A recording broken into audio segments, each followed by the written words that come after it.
여러분 안녕하세요. 2차 시 수업 진행하겠습니다. 1차 시에서는 만회하고 모뇌를 제가 좀 장시간 동안 해서 여러분들이 좀 지루하지 않았나 하는 생각을 가졌고요. 제가 그래서 너무 길게 수업을 한 것 같아서 이제 2차 시 수업에서는 좀 이렇게 좀 간단하게 좀 줄여서 병행을 하려고 합니다. 2차 시 수업에서는 이어서 인상주의 또 유명한 그 화가 중에 하나 사람이 이 까미유 피사로입니다. 그래서 이 피사로에 대한 사람을 한번 더 검색을 해보겠습니다. 근데 가장 훌륭한 풍경화가의 한 사람으로 뽑힙니다. 피사로는. 그래서 풍경화가의 대표적인 인물이라고도 할 수 있겠죠. 그리고 이 사람은 이 감정은 섬세하고 또 이 초기에 이런 농원의 연작, 아름다운 매력을 지니고 있었습니다. 그쪽에 대해서. 그래서 지금 피사로는 이 쿠바에 가까운 생 토마섬, 지금의 이 버진 아일랜드죠. 거기서 태어났어요. 그래서 12세에 파리에 나가서 이런 그림을 익히고 1855년에 파리에 나타나서 그림을 그리기 시작합니다. 그래서 처음에는 이 코로와 도미니의 풍경화의 매력을 느꼈고요. 모네와 이 세잔을 알게 되면서 그 위에 나가서 이런 풍경을 그리기에 열정을 합니다. 그리고 모네와 런던에서 터널을 만나서 빛의 표현에 대한 지도를 받고 인상파 표현을 완성시킵니다. 그리고 세잔을 만나고 인상파 표현을 끓여드릴 거죠. 그래서 인상파 전략을 결성도 하고요. 그래서 피사로는 이런 인상파전의 중심 인물이 되어서 인상적인 이런 그림 제작을 일관하기도 했습니다. 피사로의 작품에는요, 굉장히 그 따뜻하면서도 이렇게 온기가 나타나는 그런 감정이 있어요. 그래서 인상파 이론을 실천해서 섬세한 터치로 이 색채를 쌓음으로써 색채는 약간 빛나고 약간 색채를 이 물체의 빛깔 이상으로 보는 그런 본인의 그런 감정에 나타나서 굉장히 섬세하고 이런 감정을 펼치는 그런 느낌을 갖습니다. 지금 보면 이거는 이제 주제가 뭐냐면 빨간 지붕들이에요. 그래서 이 마을의 전경은 단지 이 풍경화라는 범주에 들게 되는 구성이지만 이 견고하고 단순한 구성을 위해서 마을 풍경 대신 뭘 했냐면 이 사람은 지붕의 붉은 색채를 모티브로 가졌다는 거죠. 이게. 그래서 빨간 지붕들이에요. 그래서 이 풍경을 보통 우리가 집들 있잖아요. 그런 마을의 풍경을 지붕색으로 표현을 해서 나타냈다는 거죠. 그래서 빨간 지붕들이라는 이런 그림들을 그렸습니다. 또 하나는 이 포도밭의 여인이에요. 그래서 1885년에 이 세라와 신약을 알게 되면서 작은 색점을 캠퍼스에 점을 찍듯 그런 점묘법을 시도하게 됩니다. 그래서 이 시대에 이 점묘법이라는 이 색채 분할법이 이제 막 나타나기 시작을 해요.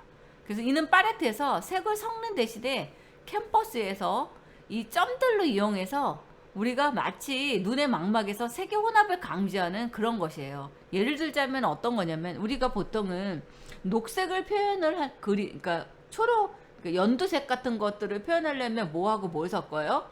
보통은 일반 화가들은 이 연두색을 쓰려면 초록하고 노랑을 섞어서 이렇게 색을 하나하나씩을 댄다면 여기서는 이렇게 점으로 한다는 거죠. 녹색점, 그 다음에 노랑점, 그러면 이게 약간 연두색으로 보인다는 거죠. 그것들을 색의 혼합에 대한 것들을 연구를 시작했다는 거죠. 그 인상파 화가들이. 그래서 이때부터는 이제 기법에 대한 연구들도 이제 시작이 됩니다.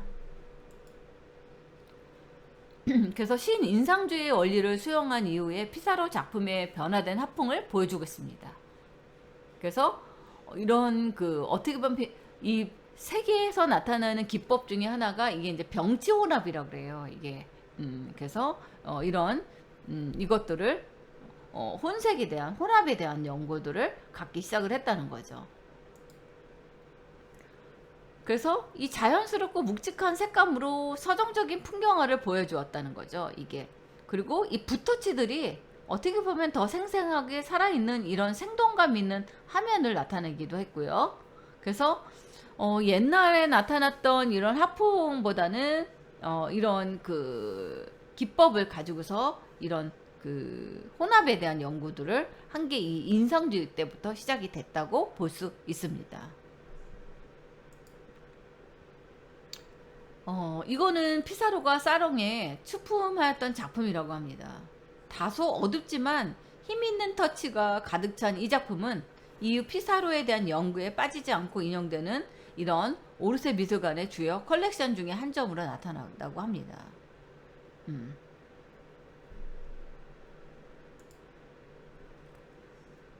이 붉은 집, 빨간 지붕, 아까 처음에는 빨강 지붕이었잖아요. 또 붉은 집, 피사로가 가족이 살았던 곳이에요. 이 르부시엔의 근방에 있었는데요. 은퇴해서 혼자 외로이 운둔에 살았던 수수께끼 같은 이 한노인의 소유였다고 합니다. 그래서 보통은 까미오 피사로는 동네 주변의 이 마을이나 자기 주변들을 가지고서 이런 풍경을 많이 그린 화가 중에 하나라고 볼 수 있습니다. 다음은 르누아르입니다.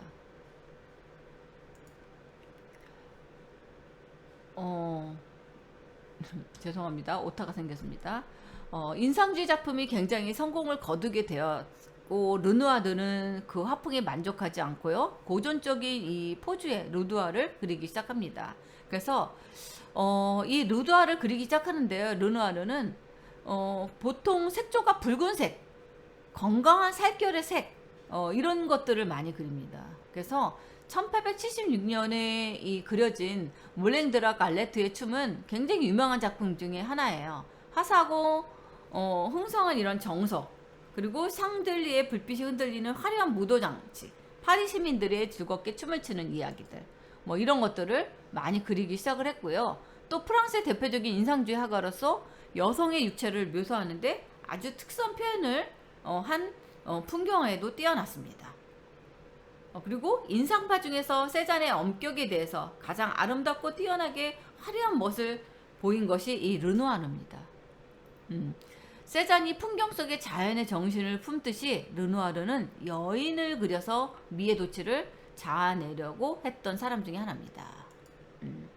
르누아르는 이 재봉사 집안에 태어났고요. 얼마 되지 않아서 4살에 파리에 왔다고 합니다. 그 가난해서 이 도자 공방에 직공으로 들어갔고요. 그리고 데생을 배우고 미술관에 다녔는데요. 이 도기에 그림을 붙이는 기계가 발명되자 직공 일을 그만두고 그 다음에 회화에 전념했다고 합니다. 처음에는 살롱에 출품했는데요. 이 리즈라는 상을 중심으로 해서 그 작품은 분명해지고 그 다음에 이제 합작으로 모네, 시실리 함께 제작을 했다고 합니다. 그리고 인상파 제1 전시회에 관람객을 출몰했다고 합니다. 그래서 몰랑드라 깔레트를 발표해서 나무 사이로 스며드는 이런 강성과 춤추는 군중으로 완성된 아름다움을 보이겠습니다. 르누아르는 이렇게 조심스럽게 생활하였고요. 이 지위를 얻어서 사교계의 사람을 그린 뭐 여러 가지 주제를 가지고서 그림을 그렸다고 합니다. 1881년에는 이탈리아를 영해서 라페엘로의 경탄하고 특히 폼페이 벽화에 감명을 받았는데 그 후에 데생의 부적을 생각해서 형상을 나타내는 작품으로 제작 영향을 바꾸기도 했다고 합니다. 후기는 오로지 그런 나부를 추구해서 여인의 육체에 한없는 아름다움을 찾고자 빨간 색조, 순화된 작품을 많이 남겼고요. 또 빨강, 노랑, 파랑, 초록 이런 색깔을 선명하게 칠해서 색채 화가라고 불리었고 특히 적색 표현에 뛰어난 근대 최대의 색채 화가로도 알려진 화가 중에 하나가 르누아르입니다. 죄송합니다. 이거 까미 피사로 아닙니다. 제가 오타를 체크를 못했습니다. 죄송합니다. 이 르누아르 생애는 평온했고요. 말년은 심한 신경통으로 고생을 했고요. 1890년부터는 이 남프랑스 해안으로서 옮겨 살았다고 합니다. 최후에는 이런 영광을 누리고 홀로 앉아서 의자 위에서 이런 하피를 쉬지 않고 아름다운 나무의 제작을 계속했다고 합니다. 그래서 해수욕장의 풍경, 대수역, 목욕하는 여인들, 큰 길, 뭐 이런 것들의 그런 그 여인의 유체에 대한 그림들이 많은 특징의 한 사람으로 이 르누아르가 될 수 있습니다. 르누아르는 이게 이제 물랑드라 깔레트에 씁니다. 은은한 이런 달빛과 조명 등의 흰색빛을 받아서 하얗게 빛나는 이 댄서의 분위기, 이 드레스를 차려입고 댄스 파티를 찾아온 아가씨들의 상기된 얼굴과 몸 동작들이 생생하게 묘사하기 위해서 1년 동안 여기를 계속 드나들면서 스케치를 했다고 합니다. 일상의 이런 유쾌한 순간과 그 속의 인간들의 모습을 빛과 색채로 표현하려고 했던 거죠. 그리고 여기는 이런 윤곽선이 없고요. 하이라이트와 얼룩진 빛으로 제시된 이런 형태, 그 다음에 이런 검은색의 사용을 거부한 점, 이런 빛의 그 검은색 대신 짙은 푸른색으로 그렸다고 합니다. 이렇게 빛을 이렇게 땡땡땡땡 이런 식으로 표현을 했다고 할 수 있습니다. 그래서 르누아르는 약간 살이 오른 여인들의 몸매나 고운 얼굴에서 그렸고요. 카바레나 파티 테이블에 둘러앉아 술을 마시고 담소하는 이런 여인들, 그리고 애인과 무도장에서 이렇게 춤을 추는 흥겨운 장면들, 그 다음에 이렇게 화려하고 청순한 빛과 색으로 이런 것들을 표현을 했습니다. 그에게는 인생이란 끊임없는 이 파티의 쾌락과 한가로운 여가와 같았다. 그리고 다정다감한 여인들의 눈웃음과 드레스에 이 가려진 이 풍만한 육체, 윤기나는 금발머리들, 살결을 묘사하는데 어느 인상파가보다는 굉장히 뛰어난 이런 풍의 그림을 그렸다고 합니다. 이 작품은요, 인상주의 요람이라고 했던 이 바티놀 그룹이라는 불린 르누아르와 바지유, 이 시실리와 모네 사이의 우정을 보여주는 작품이라고 합니다. 과거에도 화가들이 서로 작품을 교환하기도 했지만 1800년대 말에는 이 추상화와 자아상을 교환하는 것이 이 젊은 화가 사이에서 유행을 했대요. 이는 그들이 우정을 표현하는 방식이라고 합니다. 이 작품의 배경에서 이 모네의 눈 내리는 길 걸려 있어요. 이게 이 그림에서 이 회색과 베이지 색조가 지배적이면 단지 이런 바지 위에 팔레트의 실내용 덧신만이 강조되어서 있다는 거죠. 그래서 이 두 부분이 그림의 구도를 나타내지 않았나 하는 그것들이 보여줄 수 있습니다. 이게 이제 목욕하는 여인과 개입니다. 이 작품은 이 쿠르베의 영향을 받아서 그렸고요. 신화적인 소재를 자연주의 회화의 관점에서 재해석해서 그린 겁니다. 이 작품은 살롱전에 전시되었으며 많은 평론가들이 이 작품에서 라틴과 그리스 고전 미술의 세련된 전통을 발견할 수 있다는 점에서 매우 호의적인 평가를 내렸다고 합니다. 이게 이제 보기에는 옛날 전통의 그런 기법을 살려서 그림을 그려지 않았나 하는 생각을 갖습니다. 그래서 그 옛날 그 르네상스 이전의 그림들의 풍이라고도 볼 수 있을 겁니다. 이거는 이제 오달리스크라고 하는데요. 이 1970년 사롱존에 전시했다고 합니다. 하가라는 잡지의 평론가 우세였던 우세여는 이 알제리 여인이 들라크루아의 작품과 유사하다고 쓰고 있습니다. 그래서 이 작품은 다양한 색채를 통해서 그림의 동양적인 분위기를 전달하려고 했다고 합니다. 이거는 그 불륜유 숲에서의 아침 승마입니다. 그래서 왼편에 있는 젊은이는 조세프 르베이며 그의 옆을 달리고 있는 사람은 다라 장군의 부인입니다.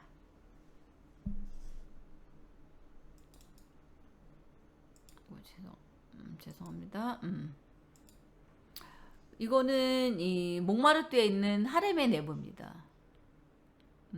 이 작품은 리즈가 모델이 되었던 거의 마지막 작품으로 알제리 의상을 입고 있는 파리 여인이라는 이 부제가 있습니다. 그래서 이렇게 그 르누아르는 대부분 이런 나체나 여성들의 그런 목욕하는 그 표정이나 아니면 이런 풍만한 이런 것들의 이런 그림들을 많이 그렸습니다. 이거는 뽕떼프입니다. 다시 빛을 잘 표현하는 가장 훌륭한 풍경화 중에 한 점이라고도 볼 수 있고요. 또 인상주의 헤어의 기법을 연구한 후에 르누아르는 인물의 윤곽을 매우 간결하고 빠른 붓터치로 표현했고요. 얼굴과 이들이 입고 있는 의상을 마치 빛과 색채의 덩어리처럼 묘사를 했다는 게 특징이라고 볼 수 있습니다.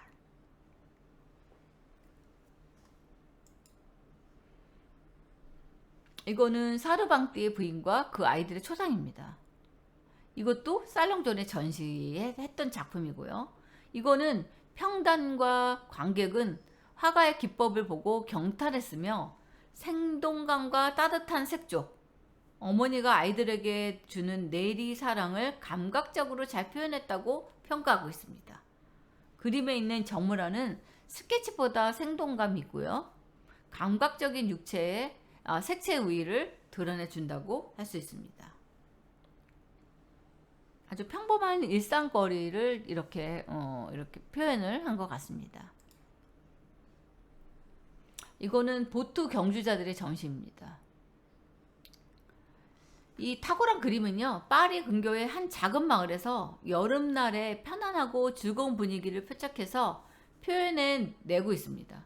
파리 사람들은 더운 계절 동안 이곳에서 긴장을 풀고 휴양하기 위해서 피서를 왔죠.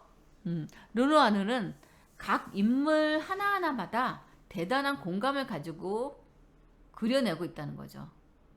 르누아르의 그림은 친한 벗들에서 둘러싸여 그들의 대화와 쾌락을 함께 즐기는 그림입니다. 삶은 끝없는 파티요. 그때는 세상에 웃는 법을 알았다.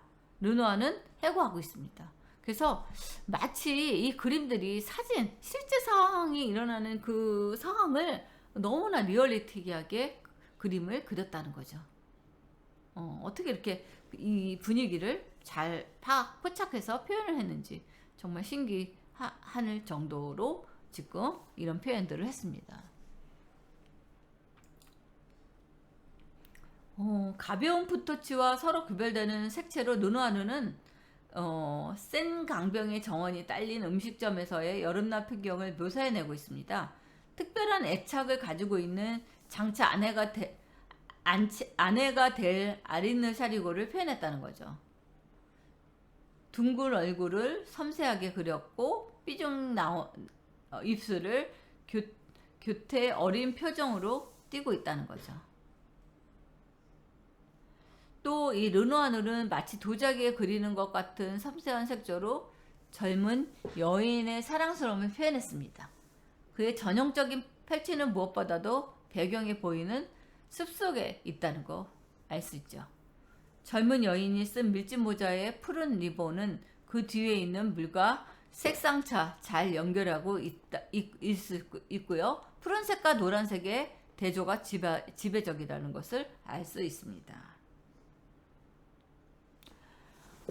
그 다음에 맨 끝에 거요. 옆에 이거는 대가답게 르누아르는 몇 안 되는 필치를 가지고 있는 우리 인상을 표현할 수 있는 것을 깨달았습니다. 식탁에 보는 무수한 많은 푸른색 뉘앙스를 어른거리며 다채로운 색깔을 가운데서 주의를 끄는 요소가 되고 있습니다. 그래서 지금 이렇게 각각의 특징들에 대해서 표현들을 가져봤습니다. 이거는 위에는요 강변의 오찬이에요. 그래서 자신감 있는 색채, 가벼운 붓터치, 밝은 색채 사용. 이들의 뒤편에는 푸른 하늘과 강변, 마치 하나의 빛과 대기처럼 표현하는 인상주의의 대표적인 기법이고요. 이거는 1879년 살롱전에 전시된 이 작품, 사람들이 붐비던 극장의 유명한 여배우를 그린 것입니다. 평단은 이 작품의 명암 묘시와 빛의 효과를 높이 평가했다고 볼 수 있습니다. 굉장히 우아하면서도 예쁘게 아주 잘 그렸습니다. 이거는 피아노를 치는 소녀들입니다. 이것도 다정하게 두 자매가 피아노를 치고 있는 이 작품은 매우 통속적인 주제이지만 르누아르 작품 중에 사람들에게 가장 사랑받고 있는 것 중에 하나가 이 피아노 치는 소녀들입니다. 이 작품은 피아노를 연습하고 있는 동생 곁에 당정하게 지켜보고 있는 언니의 표정이 대조를 이루면서 음악적 효과를 주고 있습니다.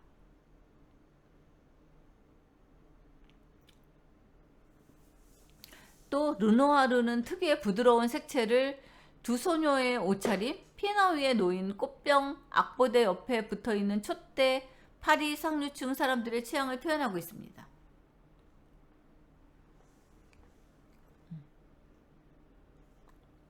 또 르누아르가 살았던 시기에는 피아노는 상류층만이 가질 수 있는 물건이기 때문에요. 그들의 호화로운 생활은 이 작품에서도 엿볼 수 있다는 거죠. 그래서 르누아르는 피아노 치는 것을 즐겨할 정도로 음악에 관심이 많아서 음악은 그가 놓칠 수 없는 주제 중에 하나라고 이야기들 합니다. 굉장히 빛들도 굉장히 따뜻하고 이 오렌지색의 은은하면서도 굉장히 정감 가는 그런 색감을 받고 있습니다. 이거는 목욕하는 여인들입니다. 목욕하는 여인들의 그림은 여인에 대한 찬미만이 아니라 인간과 자연이 통일을 이루는 목가적인 꿈입니다. 그래서 풍경은 극히 섬세한 필법으로 그려진 여인의 살빛, 또 나무들의 푸르름 앞에서 밝게 빛나는 그 살빛을 표현하기 위해서 마치 다채로운 무대장치 같은 전경을 이루고 있습니다.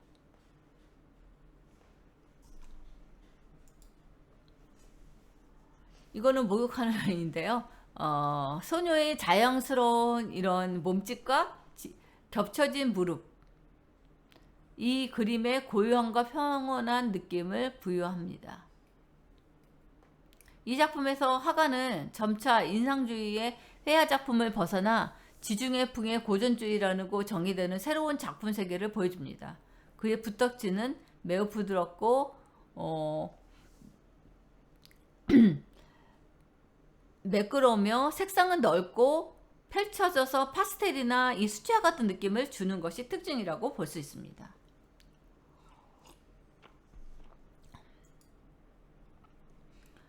이렇게 목욕하는 여인들의 시리즈들을 굉장히 많이 그렸는데요. 이 그림은 르누아르의 정신세계를 잘 반영해 줬다고 평가합니다.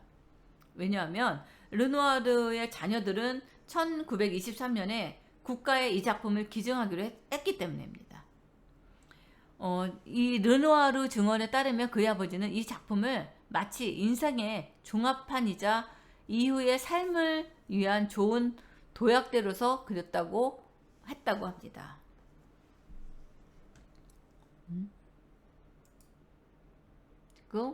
이것도 굉장히 일상적인 이런 표정들을, 아주머니들을, 여인네들을 그렸죠.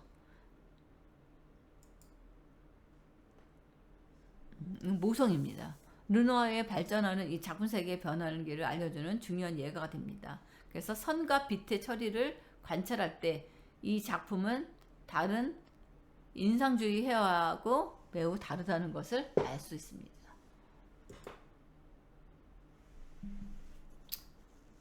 이거는 어머니와 아이들, 여기는 에이린과 피에로.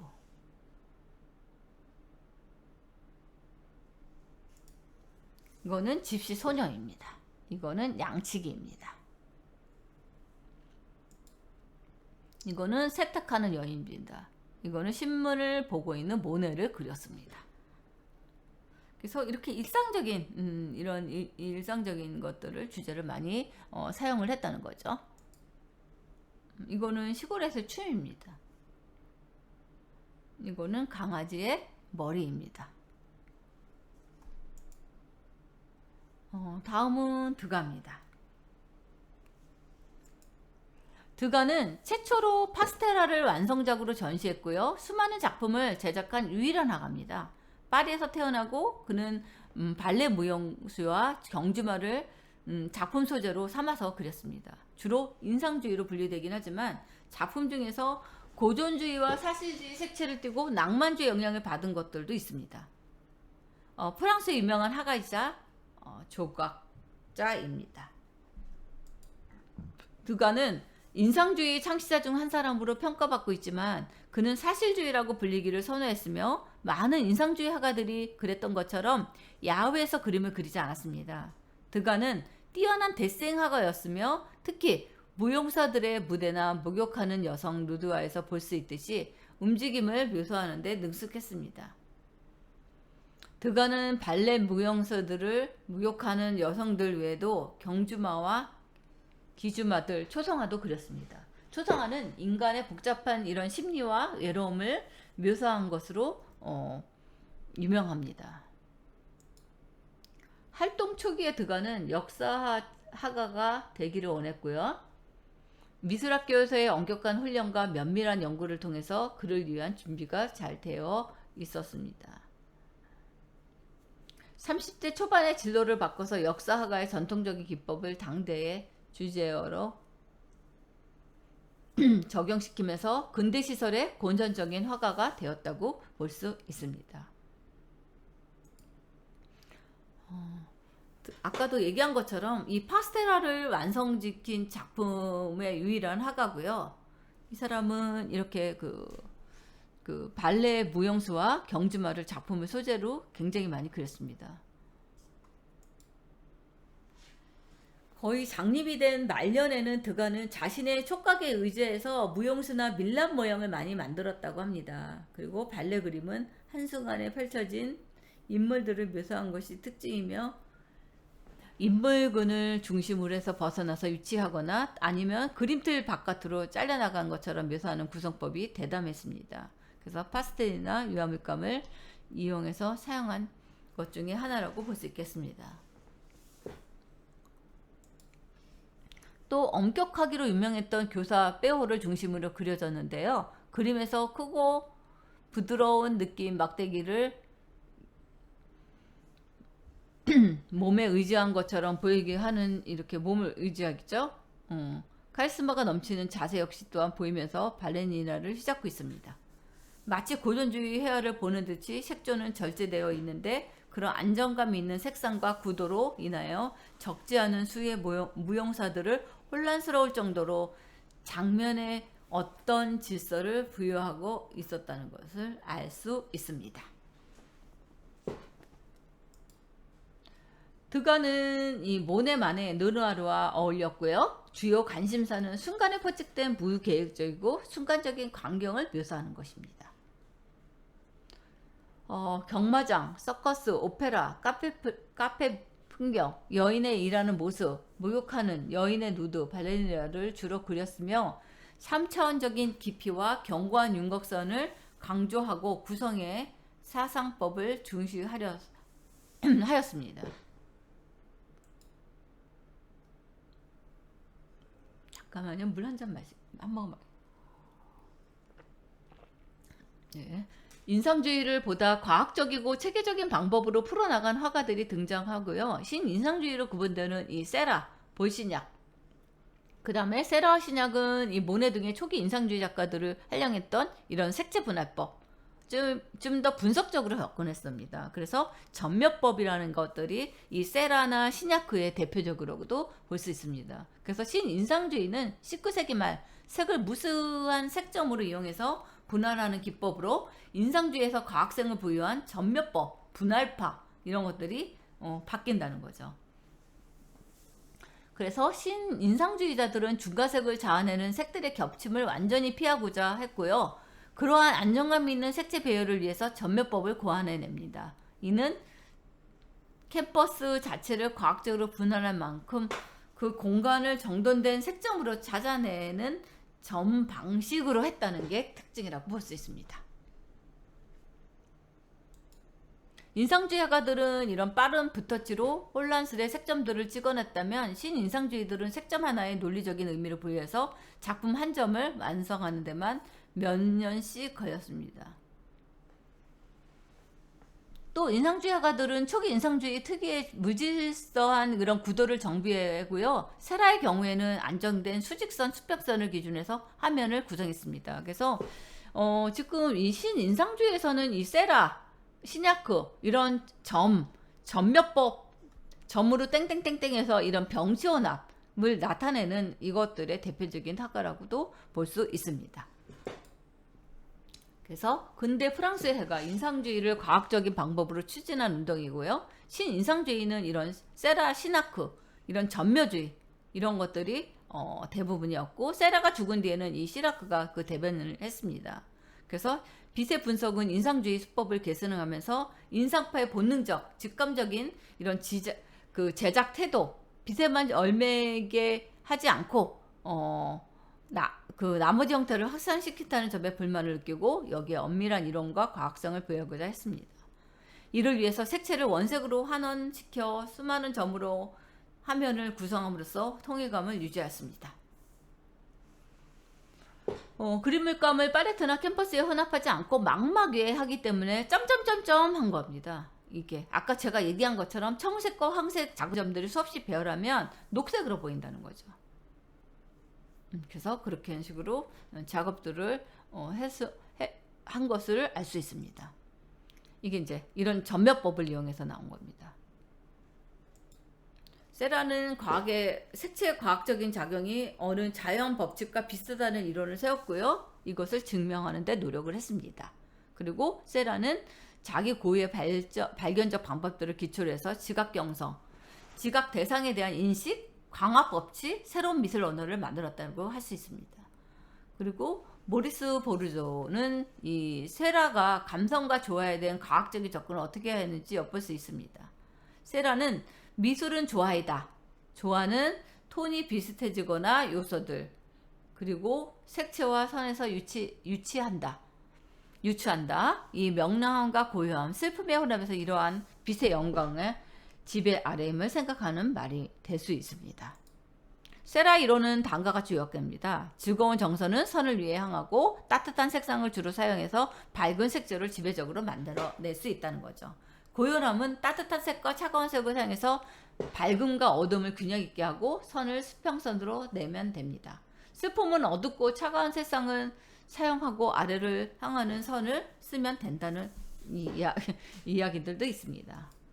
그래서 세라의 작품입니다.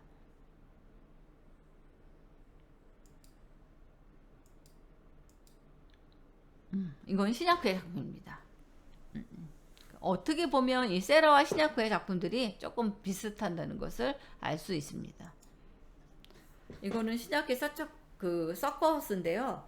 과학적인 점묘주의에서 나중에는 세라의 점에서 더 큰 점으로 원화시켜서 이런 모자이크풍의 모사풍을 합니다. 그래서 굉장히 이런 면도 있고 이런 면도 있고 이런 면도 있고 굉장히 다양한 것들이 있겠죠.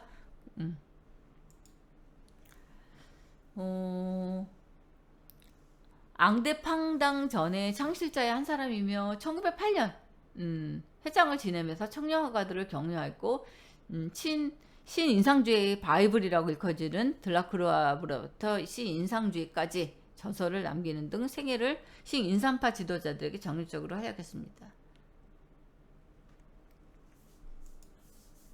세라의 목적은 인상파가 직관적 경험적으로 체득한 색채에 의한 강의 표현법을 극도로 과학하고 이론하는 데 있습니다. 그들은 물리학계에서 크게 연구하고 슈블레르하고 헤르몰츠, 루드, 광학, 색채 이론 이런 것들을 굉장히 열정적으로 연구를 합니다. 그 결과 색채 분할의 함에 있어서 무수한 색점, 그래서 점묘법, 광산 효과를 만들어내기도 하고 분할법, 점묘법 이런 것들이 나타나기 시작을 합니다. 그래서 이런 것들이 작품들이 있죠. 네, 그렇게 해서 간단하게 이미지들을 봐봤습니다. 네, 오늘도 수고 많으셨습니다. 네, 감사합니다.